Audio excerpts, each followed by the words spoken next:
Começa agora o SPT, o Sem Politiquês Podcast, comigo, Guga Noblar, jornalista, e meu querido Carlito, o historiador, saca tudo de história, youtuber, vocês conhecem bem. De hoje, acho que vocês ouviram aí um pé, já tá rolando uma buzininha aqui atrás, mas não são manifestações que estão acontecendo aqui, é só, acho que alguma falha técnica. Então vamos continuar aqui esse podcast desse jeito mesmo, apresentando, claro, o nosso convidado, que é o jornalista Moisés Ávila Roldan. Eu acho que é assim que fala Roldan. Espero que seja. Ele é peruano, mas já fez coberturas no Brasil, no Chile, e está há 3 anos em Havana, capital de Cuba, fazendo coberturas para a AFP, que é a Agência Francesa de Notícias. Está ali cobrindo Cuba de uma maneira que poucos jornalistas tem a oportunidade de fazer, que é in loco, que é lá mesmo, lá no país que para muitos brasileiros ainda é visto, né, quase que como um símbolo do mal, do comunismo. Tem muita gente que ainda tem uma imagem muito folclórica de Cuba. Então é legal a gente ter alguém que está aqui hoje que realmente entende de Cuba para falar como é que é lá, que é o Moisés. Ele há 23 anos é jornalista, entende muito, periodista, jornalista, 23 anos, entende muito do assunto e vai aqui conversar com a gente hoje. Muito obrigado, Moisés, pela participação. Obrigado a vocês pelo convite, um prazer para mim estar com vocês. Treinar meu português, desculpa se eu não dou certo, mas vou tentar fazer o meu melhor. Olha, o seu português é melhor do que o de muitos políticos aí já. Agora, por favor, Carlito, faça sua apresentação aí também, Carlito, e é isso. Eu queria agradecer a participação do Moisés, queria dizer, inclusive, que para aqueles que duvidam, está acontecendo algo inédito. O Moisés está falando com a gente diretamente de Cuba, não tem ninguém lá censurando a transmissão dele nesse momento, nenhum tipo de perseguição. Então, para aqueles minions, né, de todos os lados que criticam o governo de Cuba, que acha que lá todo mundo é censurado, que ninguém pode entrar e ninguém pode sair. O Moisés, inclusive, já está possivelmente saindo de lá em breve para poder trabalhar em outros lugares. Eu queria que a gente falasse um pouco sobre Cuba, Moisés. Essa é a grande verdade. Como essa estadia que está sendo para você nesse período em Cuba, em especial nesse período da pandemia, e como é que o governo tem lidado com essa situação nesse momento aí em Cuba? Então, Cuba é um país complexo, é verdade, mas não é um país triste, como eu escutei alguma vez falar algum colega lá no Brasil. É um país com muita alegria, embora as dificuldades que eles têm. Cuba é um país seguro de andar na rua, de você ficar até tarde na rua andando, voltar para casa andando. Você não tem essa violência de ser que alguém chegar com uma pistola ou te ameaçar. Isso aqui praticamente não existe. Em Havana, onde eu moro, e em Cuba, na ilha. Agora, é um país, sim, que tem muita necessidade, muita carência, muitos problemas de abastecimento de comida, que é muito intermitente a chegada de comida. Cuba, historicamente, desde a época da colônia e até agora, é um país que importa quase todo o que consome. Só que, cara, depois do bloqueio, da revolução, obviamente isso ficou mais difícil, trazer comida, mas Cuba sempre importou tudo o que consome, porque aqui tem muitos problemas com a agricultura, o clima, o furacão, tudo isso complica. Embora todas essas circunstâncias, Cuba conseguiu esse ano lidar muito melhor, não vou falar muito bem, mas muito melhor do que os vizinhos. Atualmente, tenho aqui o número, até o dia 10 de novembro, Cuba tem 7.392 casos de Covid. E só morreram 130 pessoas. Do total, o 90% já está bem, já se recuperou. Moisés, uma coisa que é curiosa é que aqui no Brasil as pessoas acham, inclusive, que em Cuba você não tem acesso, as pessoas não têm acesso à internet o momento que quer, a internet também seria muito precária. Você tá com uma internet, pelo jeito, melhor que a minha. A minha tá dando lag. A sua tá precária. E a minha, eu não vou dizer qual é a empresa, que eu não vou ficar queimando, mas é dessas empresas tops aí, multinacionais. É cara a internet que eu tô pagando. A tua tá melhor que a minha. Como é que você tá nessa internet aí tão boa? A ver, também é tão intermitente quanto ao abastecimento de comida. Quer dizer, é uma empresa estatal que fornece. Até dezembro de 2018, você não tinha internet no celular na rua. O seu iPhone só servia para fazer ligação. Desde dezembro até agora, já temos 4G. Dezembro de 2018, desculpa, foi 3G. Meados de 2019 já foi 4G.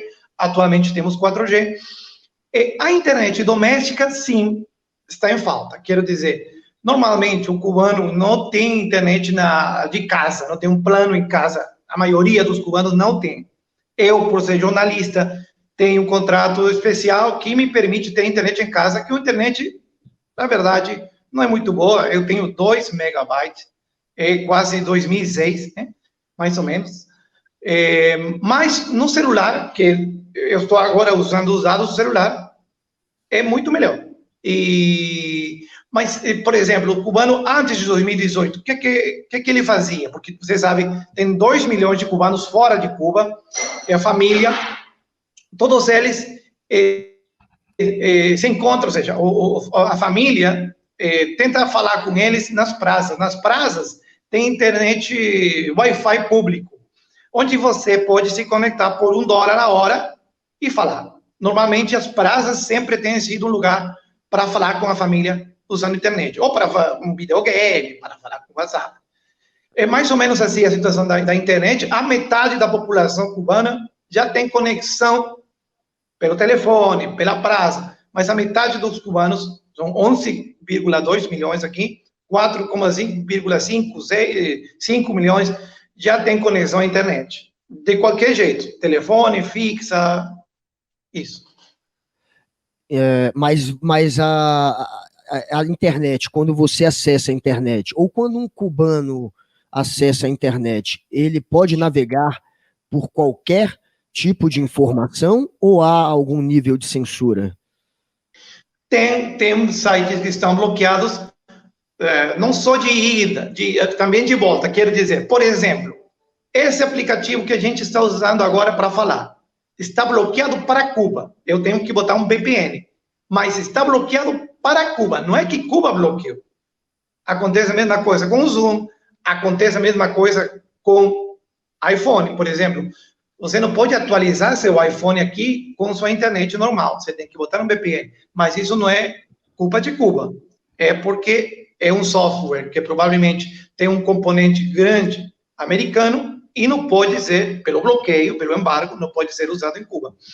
Mas, sim, tem sites que o governo considera que fazem contra-revolução, que atacam o governo, que estão bloqueados. Muitos, é verdade que muitos justos pagam pelos pecadores, mas acontece, tem bloqueios de alguns sites, sim. Mas o governo tem a justificativa, né? Eles falam que são financiados, é a explicação que dá o governo, são financiados por organismos que querem tirar o Partido Comunista do poder, né? É mais ou menos a explicação que eles dão, né? E as redes sociais, Moisés, que a gente está dialogando aqui, por exemplo, nosso podcast ele vai para algumas redes sociais. A gente ouviu você dizer que alguns aplicativos, isso é bom a gente frisar aqui, que não é necessariamente o governo de Cuba que censura aí os aplicativos, mas sim os próprios aplicativos que não fornecem suporte para Cuba. Os aplicativos de rede social, eles também precisam de algum tipo de VPN para funcionar? Ou eles... Olha, Facebook, ele anda sem problema. Twitter também, sem problema. Instagram, por exemplo, aí o problema é quando você quer fazer stories e botar música, aí não permite. Mas não é Cuba, aí é o fornecedor, né? Mas Facebook, Instagram, Twitter, TikTok precisa de VPN, mas esses três, pelo menos, Telegram, também teve um problema Telegram há pouco, mas os cubanos resolveram com um proxy, e está andando sem problema. A maioria das redes sociais, sem problema em Cuba. Quando eu tinha 18 anos, eu fui a Cuba, numa reunião de estudantes. Era o meu primeiro semestre ainda do curso de jornalismo, foi no ano 2000 exatamente. E eu lembro que era uma reunião que tinham estudantes de toda a América, não só América Latina, tinham também canadenses, e por incrível que pareça, tinham 3 americanos, apesar de que naquela época era proibido, né, ter voos entre Estados Unidos e Cuba, e o americano não ia para Cuba, não conseguia autorização para ir, mas tinham 3 também. Agora, depois o Obama tentou restaurar esse tipo de relação, né, permitindo de novo o turismo entre os 2 países, e aí o Trump veio apertar. Mas como é que está isso agora? Quando você anda pelas ruas de Cuba, pelas cidades, você encontra muitos turistas americanos, como é que está a relação entre o povo americano, não a política americana, mas entre o povo americano e o povo cubano? A relação entre os povos é verdade muito forte. Depois de Obama, teve uma chegada impressionante de turistas americanos. Muitos deles chegavam com cruzeiros desde Miami, que está pertinho, né? E outros usavam avião. O problema chegou com o governo de Trump. Até 2017, 2018, você achava muito americano em Cuba, porque eles adoram andar de carro clássico, aquele Chevrolet do 59, amam a música, amam caminhar pelas ruas aqui antigas, né, que tem aquela magia meio deteriorada, mas o povo mesmo assim quer conhecer. E já tem muito turismo foi desenvolvido com conexões com agências nos Estados Unidos. Já os americanos chegavam aqui já com um plano para passear por Cuba, para comer em restaurantes. Muitos restaurantes reviveram com o turismo americano. E isso foi da mão com o setor privado, que começou a crescer muito desde 2011, e ainda muito mais forte depois de Obama. Começou a crescer muito o setor privado aqui em Cuba. Muita gente fala, mas setor privado em Cuba, o comunismo, como assim? Não. Desde 2011, tem leis que permitem o trabalho privado. Atualmente estão potenciando muito a apertura de negócios privados, não só de restaurante e turismo, também relacionados com atividades produtivas, porque Cuba já percebeu que precisa desse apoio, porque talvez sozinha não vai poder. Depois do Trump, a situação, sinceramente, caiu muito, porque como tiraram os cruzeiros e como fecharam muitos voos, aí já não tinham, eram os maiores, o que os americanos mais usavam para chegar em Cuba.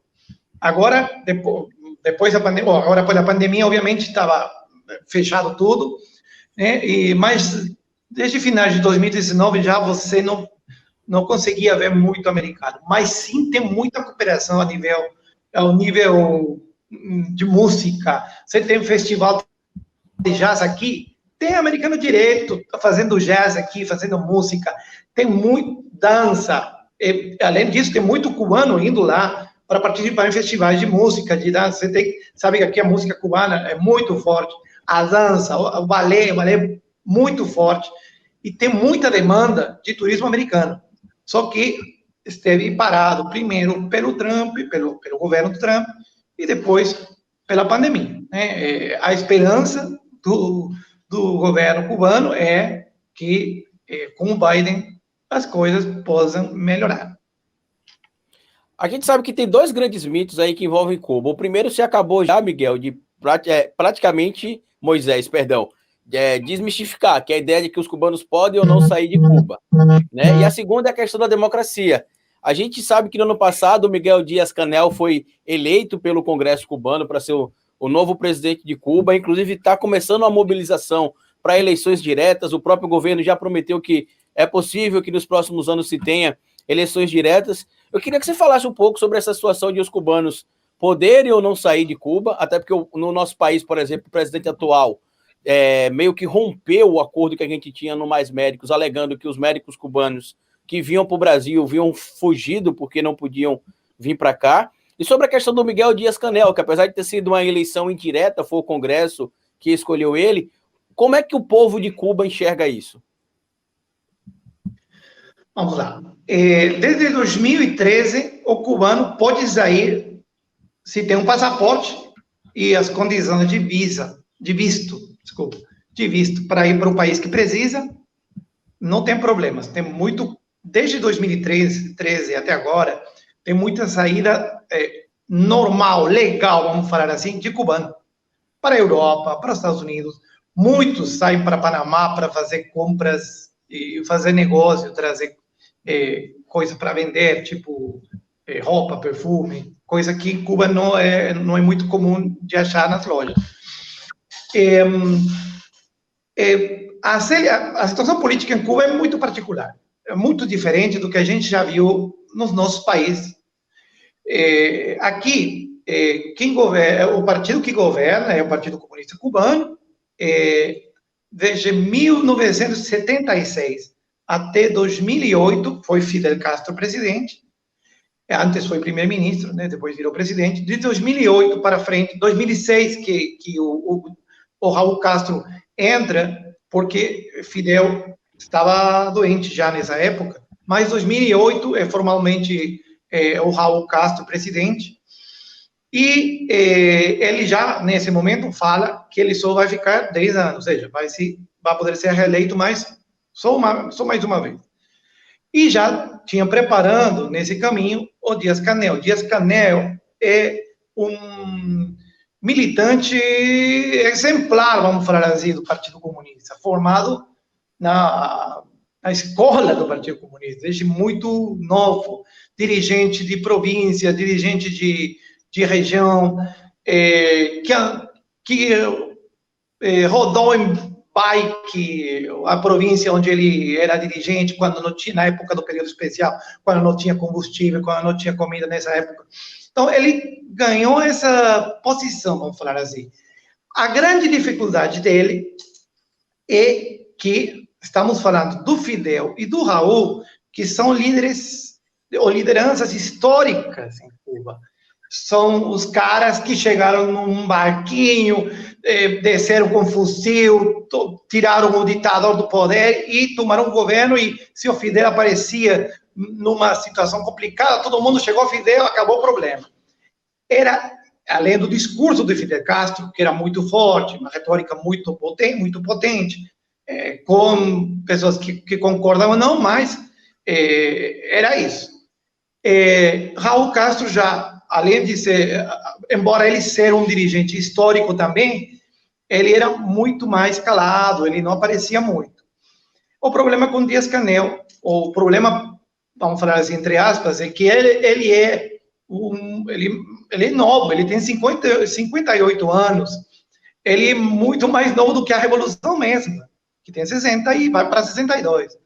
E tem muito cubano que já foi para a Guerra da Angola, já acompanhou o Fidel desde que era criança, quer dizer, quando era criança, Fidel era governante, e que são mais velhos do que Dias-Canel.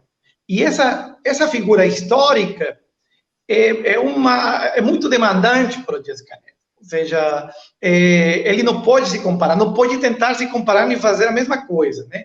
Ele o que tem começado a fazer é distribuir o poder, entre aspas, ou as responsabilidades, para ser mais exato.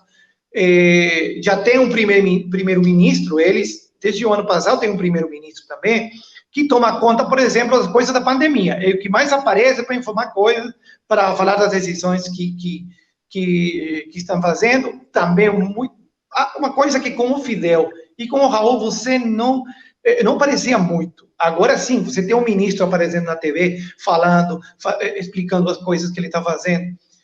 Isso, acho que é um novo selo do governo. E é uma tarefa difícil, porque tem muita crítica, sobretudo daqueles que são os mais conservadores, os mais antigos aqui em Cuba, né? Tinha um pessoal que acreditava que assim que o Fidel morresse, Fidel morreu, acaba a revolução, acaba o comunismo, o Partido Comunista perde sua força. E não acabou também depois do Raul. E você acha que vai acabar ou você acha que eles vão se transformar numa coisa parecida com a China? Você acha que eles estão tentando copiar economicamente alguma coisa ali do modelo chinês? E fora isso, você acha que sobrevive a revolução por muito tempo? Eu acho que vem uma grande mudança, está anunciada há muito tempo, mas agora, pelos sinais que eles estão entregando, vem uma grande mudança que, quando eu tenho falado com meus amigos, eu uso uma expressão que pode dizer, talvez, não tão precisa, mas que pode se aproximar. Eu acho que vem uma perestroika caribenha aqui interessante, por motivos que eu vou explicar agora. Por décadas, a economia cubana tem sido subsidiada, todo, ou seja, desde o pão até o frango, o arroz, que o cubano, vocês sabem que o cubano tem mensalmente uma assignação de comida, de alimentos, que com cada ano tem ido perdendo quantidade, valor, tamanho. Há 40 anos você recebia até rum, tabaco, tudo. Agora, não, óbvio. Mas, tudo isso, o governo já anunciou que vai transformar. Por quê? Porque está saindo muito caro para eles e porque tem acostumado o sistema a receber, só a receber. E isso é importante. Olha aqui, eu não estou falando porque eu estou achando. O próprio governo que já falou, o próprio ministro da Economia, Alejandro Gil, falou há 4 semanas, mais ou menos, acompanhando com o Marino Murillo, que é o cara que está liderando as transformações econômicas. Eles já falaram que todo aquele cubano que tenha força e a possibilidade de trabalhar, vai ter que trabalhar. Já o subsídio vai ficar para as pessoas que mais precisarem. Uma avaliação que eles vão fazer. Muitos preços vão ficar ainda subsidiados, porque não pode bater assim, diretamente. Por exemplo, leite. O leite das crianças é subsidiado. Aqui, você pode falar com muitas pessoas, acabou meu arroz, acabou minha... Sim, o que eles recebem mensalmente não dá para o mês inteiro, é verdade. Mas leite, por exemplo, para as crianças, na libreta que ele nunca faltou, tá? E é de boa qualidade. Eles garantem essa parte, embora tenha muita falta de outras coisas, tem alimentos que não têm faltado. E isso não estou inventando eu falo com o cubano. Vai ter crítica, vão falar, quando? Como assim? Não. Sim, pode ser que em algumas coisas não tenha todo o que precisa, mas, de verdade, aí tem um esforço nessa parte, nas crianças e nos velhinhos, vamos falar assim, né? Então, mas vem uma transformação importante e vem uma coisa que acho que é a chave disso aqui, que é a unificação da moeda. Aqui em Cuba, desde 2004, tem 2 moedas na rua. O peso cubano, o CUP, que é um dólar é 24 pesos cubanos, e o peso conversível, o CUC, que é 1 por 1. E normalmente era usado pelos turistas. Quando eles chegavam, o governo pegava os dólares dele, dava o CUC para o turista consumir em Cuba. Mas se isso foi se fazendo costume, agora o cubano pode comprar na loja com CUP ou com CUP, tanto faz. Uma garrafa de óleo que pode estar 2 dólares, 2 CUC, ou ele paga 48 CUP e também leva a garrafa. Mas com esse negócio aí, teve um subsídio muito forte. As empresas estatais recebiam 1 CUP por dólar, ou seja, se eles, é um pouco difícil de explicar, mas o subsídio para as empresas estatais era muito grande. Eles trocavam o dólar muito mais barato eles só pagavam 1.000 CUP. E o resto, o governo que pagava. Então, o subsídio era muito grande. Essa taxa preferencial vai ser cortada nos próximos 2, 3 meses. E aí vai ter uma taxa de câmbio real, muito mais acorde com o mercado, e isso vai tirar subsídio da produção de alimentos, da importação de comida, e, obviamente, vai ter, o cubano vai ter que gerar riqueza, vai ter que trabalhar muito mais, vai ter que ter produtividade. Essa mudança está quase a chegar já. É muito provável que 2021 comece com uma medida nesse sentido. Mas já que a gente falou em homem exemplar, a gente também tocou nesse assunto, comunista exemplar, claro que me vem à cabeça o Che Guevara, né, que foi um dos maiores exemplos, inclusive, entre os homens exemplares do comunismo, e fica... O Che Guevara aqui no Brasil, nesses últimos anos, rolou um certo revisionismo histórico que foi feito por pessoas que têm um alto grau de militância política, que são pessoas realmente interessadas mais em difamar do que em fazer um revisionismo histórico de fato. E no Brasil se criou aquela imagem do Che Guevara, para algumas pessoas, do Che Guevara um assassino, um homofóbico, racista até. Como é que é a imagem do Che Guevara aí? Esse tipo de informação que se vendeu, que se tem se vendido sobre o Bolsonaro, sobre o Che Guevara, aí em Cuba, já chegou isso? Eles discutem se o Che Guevara foi um herói ou se ele foi, sei lá, um vilão? Isso existe aí em Cuba? Aqui em Cuba, para os cubanos, o Che Guevara é um herói, e isso não tem discussão. Para os cubanos, você vai na Praça da Revolução, aí o Che Guevara tem uma imagem gigantesca. Sim. E na noite, na sexta, a madrugada inteira. E é um símbolo de todo mundo visita. O Che Guevara aqui, obviamente chegou essa discussão aqui, mas a verdade é que o cubano não se liga com isso. Historicamente, sim, quando o governo do Batista, a ditadura de Batista, foi derrubada, muitos colaboradores do Batista são apreendidos e, sim, são fuzilados. Isso é uma verdade, está nos livros cubanos, existe. E, obviamente, as pessoas responsáveis por essa ação, aqui se comenta que foi o Che Guevara e até o próprio Raul Castro, né?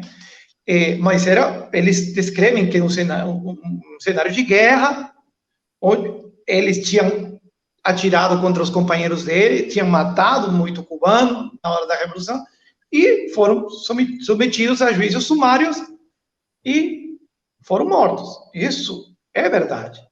Mas o Che é enxergado nesse contexto de guerra, de um herói que libertou a Cuba junto com o Fidel Castro. E todos os anos comemoram a caída do Che, que morreu na Bolívia, tem homenagem, tem nome de... E quando começa a escola, todos os dias, todas as manhãs, as crianças invocam o Che Guevara antes de iniciar as labores na escola. Seremos como o Che fala, né? Na hora na formação, antes de passar para a sala de classe. É muito forte a figura do Che Guevara aqui, muito forte. Obviamente se discute muito das críticas que tem contra ele. Sim, o tema da homofobia, isso é verdade. Isso é verdade, e quando a gente escreve matérias, a gente agora tem uma mudança muito forte diante disso, né? Mas antigamente, o homossexual aqui em Cuba era muito assediado, muito reprimido. Tentavam mandar para escolas onde eles poderiam ser corrigidos, me entende? Era muito forte no início. Mas em 2010, acho que está no livro da Ramonet, que a conversa que ele tem com o Fidel. O Fidel pede perdão pelo assédio que sofreram os homossexuais dentro da Revolução. Tanto é assim que agora a filha do Raul Castro, que é uma deputada, Mariela Castro, ela lidera uma organização que se chama CNSEX, onde promove a defesa dos direitos LGBT. É uma mudança muito forte aqui em Cuba. Aqui em Cuba, na província de Vila Clara, você tem show de drag queen domingo na noite, onde vai pai, filho, criança. É uma coisa muito doida que você... Cuba, comunismo, não tem essas... É comunismo, sim, mas é o Caribe, meu irmão. Esse aqui é o Caribe. É o Caribe, é outra coisa. Que o povo está na rua...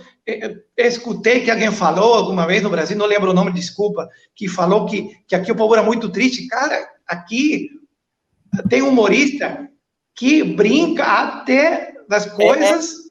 essa pergunta que eu queria fazer para você, inclusive, já que você tocou, Moisés.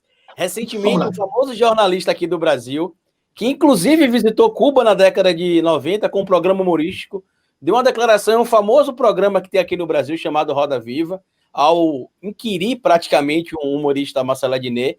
O jornalista Marcelo Tais disse que Cuba não tem humorista, não tem comédia em Cuba, porque a ditadura cubana não deixa. E você meio que já falou aí que tem, mas eu queria que você explicasse se tem clubes de comédia, se tem stand-up aí em Cuba. Tem. O stand-up se dá muito nas festas privadas. Quer dizer, aniversário de alguém, contrata um cara para... Eu já estive no aniversário de algum amigo. Eu entendo a metade da piada, porque é muita piada interna, né? Muita piada cubana. Mais além, você tem um programa muito forte aqui, que se chama Viver del Cuento, Viver do Conto, né? Que o protagonista se chama Pânfilo, Luiz Silva é o nome dele, que ele se caracteriza como um velhinho, como um aposentado, que sofre todos os problemas de Cuba. A falta de água, quando cortam água, quando não está achando frango. Ele que falava que o vetor de contágio da Covid era o frango, porque você pegava na hora que ia fazer a fila para pegar o frango, né? Muita fila. E ele, por exemplo, se atreve a brincar com algumas coisas que podem ser até delicadas, né? Aqui, quando abriu a internet, que é 3G, né? Em 2018, dezembro de 2018, aqui ele falava que estava feliz porque ele tinha instalado o G2 no celular dele. G2 é o nome do Serviço de Inteligência cubano, né? Então, se o cara se atreve a brincar com isso, vamos falar sério, né? Ou seja, ninguém chegou na casa... Não fuzilaram ele em praça pública, Moisés? Claro, agora, sim, acontece que alguns humoristas podem fazer algumas coisas que o governo não gosta. E sim, pode ser complicado para alguns, mas não ao nível de serem presos, né? Nada disso, né? Sim, é delicado brincar às vezes em Cuba, é delicado. Porque o cubano tem uma sensibilidade, o governo tem uma sensibilidade, e para o jornalismo, para nós, a agência internacional, temos que, por exemplo, ter cuidado. Cuidado não quer dizer que não vou falar. Por exemplo, eles não gostam muito quando eu escrevo a ilha comunista. Mas por que você, quando escreve Estados Unidos, não coloca um país imperialista, me fala? Tá, então eu vou colocar a ilha que é governada pelo Partido Comunista de Cuba. Vai ficar maior o parágrafo, mas eu falei o que eu tinha que falar. E eles não podem falar que eu estou mentindo. É uma questão de diplomacia. E quando você encontra o jeito, quando você encontra o caminho, de verdade, você tem que se mostrar. Eu estou aqui para fazer jornalismo. Eu não estou aqui para... Ninguém está me pagando para tirar o governo, nem para fazer aqui ativismo político. Nem para apoiar o governo também não. Sim. Mas, se você me permite falar o que tenho que falar, é isso que eu estou fazendo e tudo certo. Até agora, Isso tem alguns que não gostam, que criticam, mas mais ou menos é o jeito que a gente encontra para continuar fazendo jornalismo aqui em Cuba. Alguma vez o governo, o Partido Comunista, tentou de alguma maneira te intimidar, ameaçar com processo, quem sabe deportação? Já aconteceu algum tipo de intimidação aí? Olha, há muito tempo que não existe uma deportação de jornalistas. Muito tempo. Né? E até agora, eu posso te dizer, eu não tenho tido nenhuma... Tem matérias que eles não gostam e te chamam. Olha, mas isso aqui é por quê? E você explica a sua razão. Olha, isso aqui é assim, assim, eu falei com tal, até eu te liguei para você me dar uma versão do governo, você demorou. Já não é minha culpa, meu brother. Aí, todo mundo se entende. Até aí dá para resolver a situação. Não tem sido chamado ou reprimido, não. Agora, é uma situação complicada também, às vezes, porque... Por exemplo, para contar uma experiência para você fazer jornalismo aqui, você tem que estar credenciado pelo governo, tem que te credenciar. Você tem que apresentar uma solicitação na chancelaria e a chancelaria aprova quando você faz jornalismo estrangeiro, né? Já aconteceu com 2 colegas de jornais brasileiros, eu não vou falar o nome, que chegaram aqui no momento da eleição do Díaz-Canel. E, como o governo cubano não deu visto, eles chegaram como turistas. E fizeram o trabalho deles, uma semana fazendo o trabalho deles, sem problema. Até que o governo viu que eles iam se reunir com um setor de dissidência. Aí, ninguém sabe como, talvez eles sabem como, quer dizer, o governo sabe, nós não sabemos, apareceram no Airbnb dos meus colegas, amigos. Olha... você, tal, sim, olha, a gente sabe que você vai se reunir com os brothers aí no final de semana. Você está aqui sem visto de jornalista. Pelo amor de Deus, você tem visto de turista, vai na praia, vai para Varadeiro, curta para o país, mas não vai se reunir. Aproveita o Caribe. Porque você está aqui como jornalista. E se você aproveita o Caribe, e se você vai se reunir com eles, você vai estar fazendo um ato que não é legal. Isso pode trazer consequências. A gente vai ter que te levar no aeroporto e pedir que você vá embora. Coisas assim, muito educado, viu? Muito, claro. Aí pensa que você é estrangeiro, que é de um veículo estrangeiro, eles tomam cuidado. Já com os cubanos que fazem o jornalismo independente, é mais difícil, porque o governo vê neles, às vezes, com razão, ou sim, como falei mais cedo, justos pagam pelos pecadores, vê neles uma possibilidade de oposição financiada pelo governo dos Estados Unidos, ou por instituições americanas que estão contra o governo de Cuba. Mas o que acontece? Que muitos sites independentes, para ser financiados, precisam de uma ONG, que provavelmente é apoiada por Organização dos Estados Americanos, está Almagro, que é amiguíssimo de Cuba, né? Então, aí o governo cubano enxerga perigo. E muitas vezes vai ter jornalista que legitimamente quer fazer um trabalho jornalístico, matérias boas, crônicas, e eles têm se visto atrapalhados por esse pensamento cubano que ainda não tem mudado completamente. E tem tido dificuldade, sim. Eles sim têm tido dificuldade. Eu queria mudar um pouco aqui Entende? Esse é o grande problema do Peru agora. Essa informalidade, uma informalidade que você já viu até na pandemia. Os 70% da economia peruana é informal. O povo não podia ficar em casa. Teve que sair para trabalhar, para fazer dinheiro. E aí, o surto que a gente teve, né? Embora a gente tomou todos os cuidados. É muito complicado o meu país, mas eu torço para que a coisa melhore, sinceramente. Tá todo mundo no mesmo barco aqui, viu, Moisés? A gente está no mesmo barco que você. Eu queria aproveitar aqui, a gente está caminhando para o final do nosso podcast já, Moisés, mas eu queria saber como é que os cubanos enxergam o nosso presidente atualmente e os seus colegas da agência francesa de notícia. Como é que eles falam do Bolsonaro, já que recentemente o Bolsonaro meio que brigou com o Macron, o Paulo Guedes também ficou criticando a primeira-dama da França. Queria que você comentasse um pouco para a gente sobre isso também.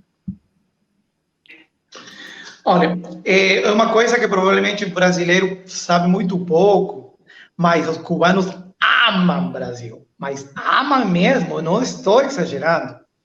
Você sabe que tem uma cidade aqui, perto de Havana, que se chama Bauta.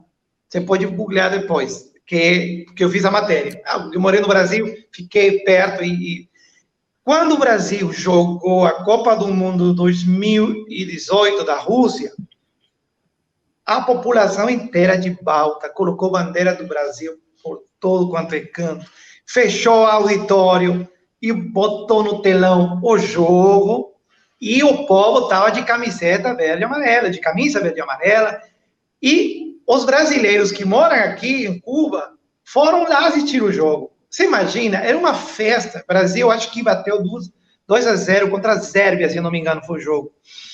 E o povo saiu da rua a comemorar como se fosse na Avenida Paulista, sei lá. É muito forte isso. Aqui, o carinho que tem pelo Brasil é forte. E é muito parecido, eu falo porque eu morei no Brasil, o jeito de dizer, da alegria de falar na rua, de você se chamar de um lado para o outro, de se juntar, de essa alegria que eu só vi no Brasil. Aqui é parecido. E, por exemplo, tem novela brasileira que aqui é sucesso. Uma novela dá 10, 15 anos, né? Onde os atores ainda estão muito novos. Que dão segunda, quarta e sexta, depois do jornal, né? E o povo paralisa para assistir essa novela.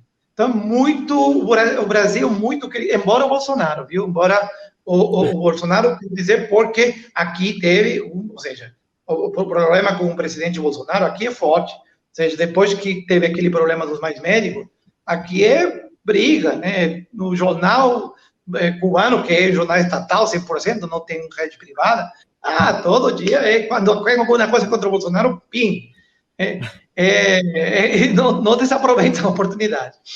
E como meus colegas no Brasil, tem sido um desafio grande. Tem sido um desafio grande para eles. Eu já estive no Brasil quando o Bolsonaro, na posse do Bolsonaro, eu fui de apoio. E é verdade um desafio grande. É um desafio grande porque temos que manter o equilíbrio, temos que manter a imparcialidade. E o presidente Bolsonaro desafia todos os dias isso. Vamos ver. É complicado, é complicado. É verdade. Quando eu fui a Cuba, que eu tinha 18 anos, isso que você falou, Moisés, foi a primeira coisa que eu percebi. O quanto o povo cubano é caloroso, recebe bem, é carinhoso e é divertido. É um povo muito feliz.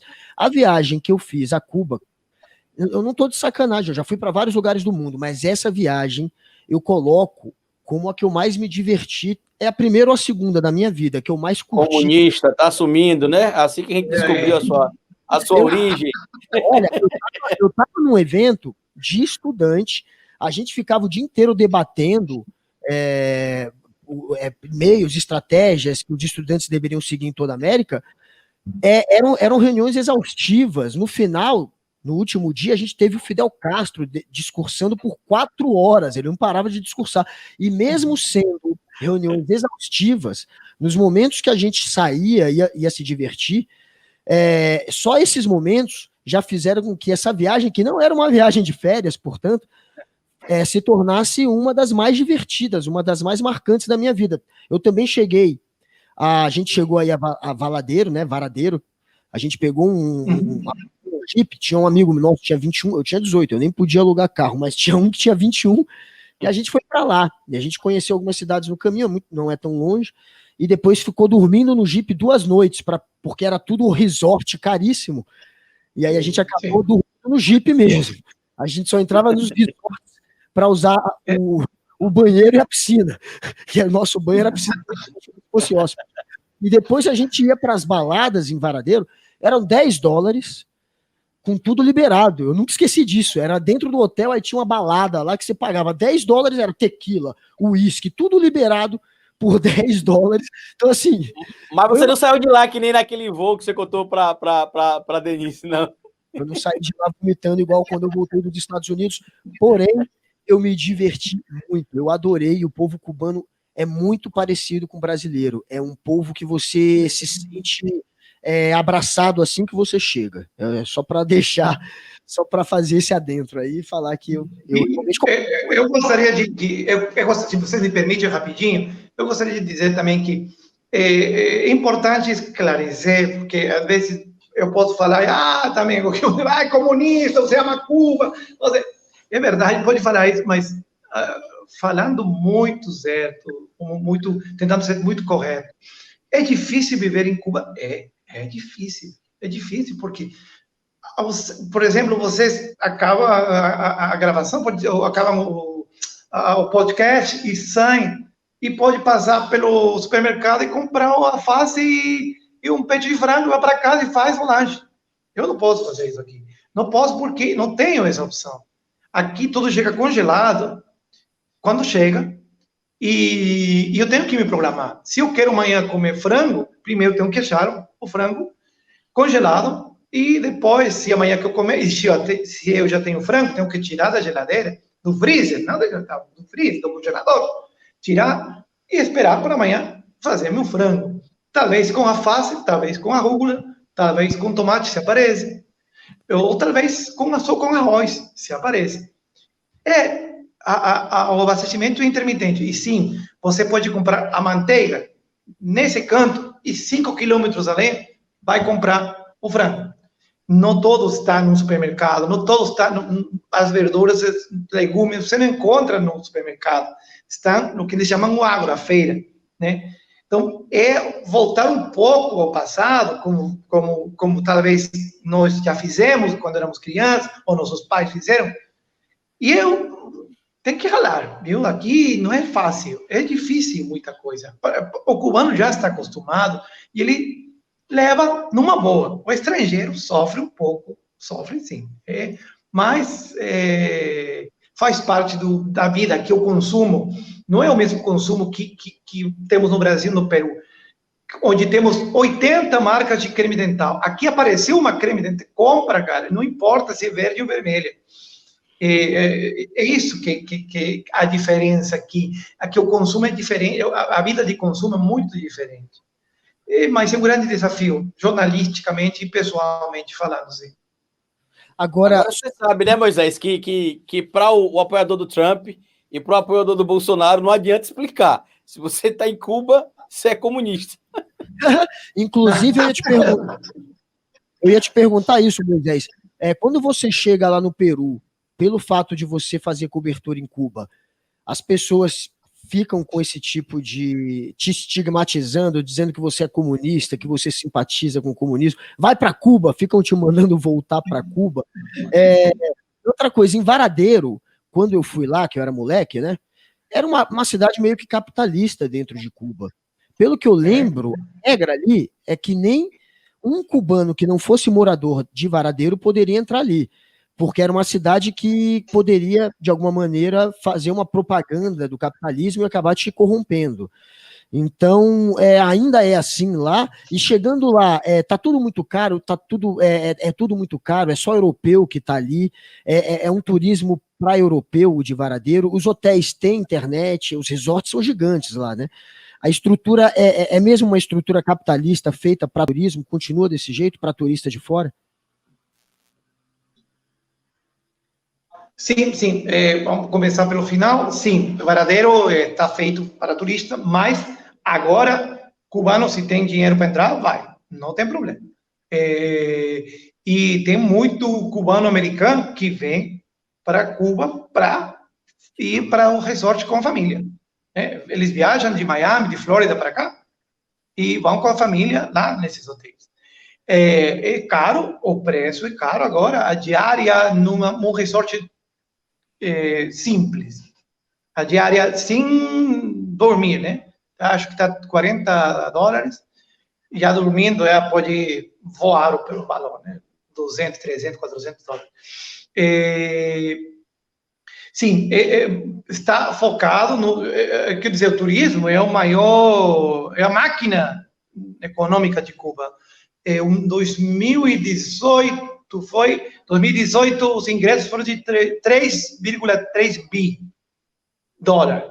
Né? Quase o que eles gastam em alimento, um pouco menos, eles gastam 2 bi em alimento.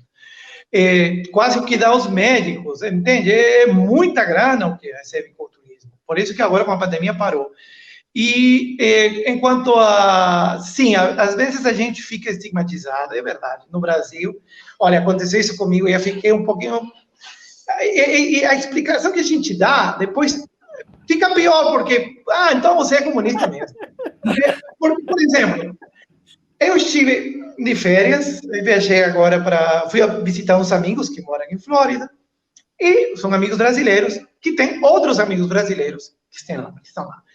E a gente estava tomando uma, como é Brasil, eu gostei muito desse Brasil, né, cervejinha, E um me pergunta, você é jornalista? Ela assim, cara, e por que você não tira a foto desse povo esquelético jogado aí na rua, pedindo comida, morrendo de fome? Fiquei um pouco, assim, surpreso, né? Porque aqui, olha, não estou falando que aqui o povo está comendo filé mignon todas as noites. Não.